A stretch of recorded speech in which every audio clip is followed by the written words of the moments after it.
hearing will provide a greater insight into how the department's reorganization plan will change the division of labor between the so-called regional and functional bureaus, and how the President's America First foreign policy will be implemented in the field. And I will now recognize myself for an opening statement. Under the Biden administration, the State Department, in my opinion, operated without clear lines of command. I believe that it blurred responsibilities in many cases, and that it had a culture that prioritized process over the outcomes that the State Department would produce. I would use the DEI office as an example, where they were worried about what the bucket of applicants would look like rather than the outcomes of those applicants and what they were delivering for the American taxpayer. That was a direct quote from the former DEI Secretary Abercrombie Winstanley. That has changed under President Biden, President Trump, and Secretary Rubio. This committee is working to restore real command and control at the State Department, something that the Pentagon has had for decades and something that the State Department desperately needs.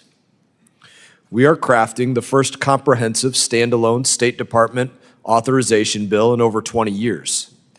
This is not meant as a gesture. It is meant as a serious institutional overhaul. We're not doing this for symbolism. We're doing it because there needs to be common sense and logic within our diplomacy. Our goal is simple: bring order, bring clarity, and bring effectiveness to a department that too often prioritized institutional interests above the American interest.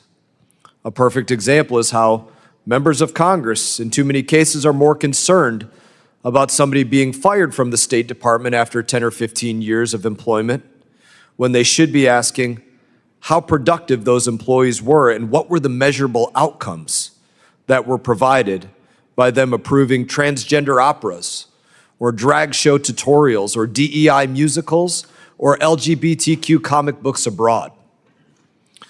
Under President Biden, the department suffered from a structural identity crisis. Maybe policy was delivered by one group, altered by another, and implemented by a third, often with no clear authority or accountability. Turf wars between regional and functional bureaus slowed everything down. The Undersecretary for Political Affairs is treated as first among equals.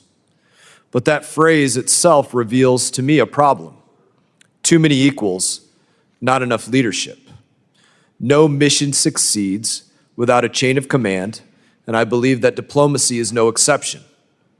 The State Department must operate like a strategic institution with a clear hierarchy, mission clarity, decisive leadership, and measurable outcomes.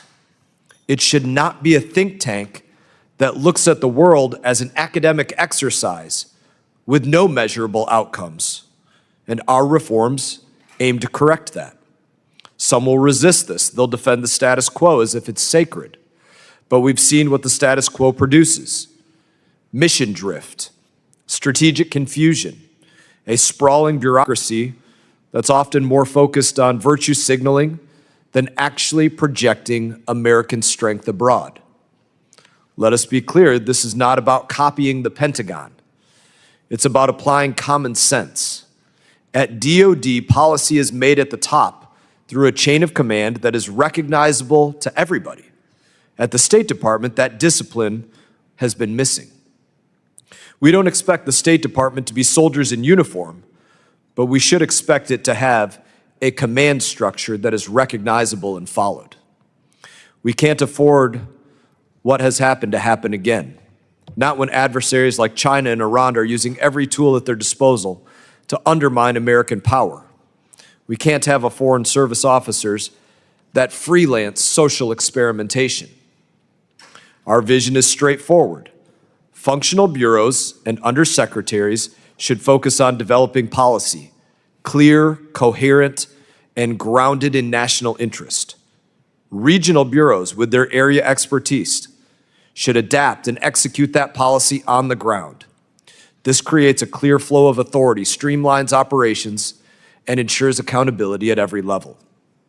What we've had are regional bureaus providing loose oversight of embassies that frequently operate like personal fiefdoms rather than the implementing arm of the State Department. Under President Biden, we had embassies funding gender-inclusive leadership through Ultimate Frisbee in India for $100,000, or spending $425,000 to help Indonesian coffee companies be more gender and climate friendly. This hearing is part of a broader effort to realign the State Department with the mission it was meant to serve, putting America first as the State Department of the United States of America. That requires more than tweaks. It requires structural change, cultural change, and a willingness to change the old order. I want to thank our witness for appearing today. We do look forward to your insight as we take the first step towards restoring command and control, discipline, and mission focus at the United States Department of State. And in that, I now recognize my friend and my colleague, the ranking member from New York, Representative Meeks. In a congressional hearing, Representative Brian Mast, Republican Florida, criticized the structure and efficiency of the U.S. State Department, arguing that it lacked a clear chain of command and measurable outcomes. He noted that under the Biden administration, responsibilities within the department were blurred, turf wars between regional and functional bureaus slowed decision-making, and accountability was often absent.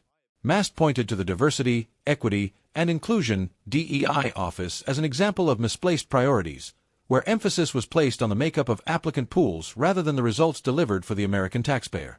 He emphasized that Congress is working on the first comprehensive State Department authorization bill in more than 2 decades, not as a symbolic gesture, but as a necessary institutional overhaul. According to Mast, too often the department prioritized internal interests and virtue signaling over advancing American interests abroad. He criticized embassy projects such as funding gender-inclusive leadership through Ultimate Frisbee in India and spending hundreds of thousands of dollars on gender and climate-friendly coffee initiatives in Indonesia, framing them as distractions from the department's true mission. Mast argued that diplomacy should not function like an academic think tank, but rather as a strategic institution with decisive leadership, clear hierarchy, and defined missions. He drew comparisons to the Pentagon, which operates under a well-recognized chain of command, stressing that the State Department should adopt a similar model of discipline without becoming militarized. In his vision, functional bureaus and undersecretaries would be responsible for crafting policy rooted in U.S. national interest, while regional bureaus would adapt and implement those policies in the field. He concluded that restoring command, control, and mission focus within the State Department is essential, especially as adversaries like China and Iran deploy every tool available to undermine American power. For Mast, structural reform, cultural change, and accountability are necessary to realign the State Department with its purpose of putting America first in foreign policy.